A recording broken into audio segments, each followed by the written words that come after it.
ছাগল চুরি করেও ধরা পড়লাম, কি করবা কোনোটাই শান্তি নাই।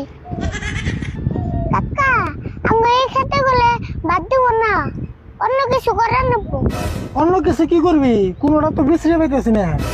দুই তিনটা ব্যবসা আরম্ভ করলাম, তাও না মারা গেল। তাই তো হইলো দেওয়াস না।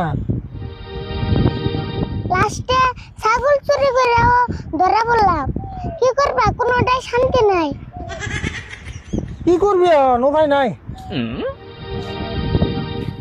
কাকা ব্যবসা অঙ্গ পুরানটা ভালো আছে। কোন ব্যবসার কথা করছ তুই? কে বিক্রি করা? ব্যবসা ওটা কি খারাপ চাল? ব্যবসা ওটা অবশ্যই খারাপ আছে না, কিন্তু মেলা জায়গা আড়ান না গেছে, আমার খুব কষ্ট হয়। না কাকা, ব্যবসা হন স্ট্যান্ডার্ড করে আরম্ভ করুন। স্ট্যান্ডার্ড করে আবার কেমন আরম্ভ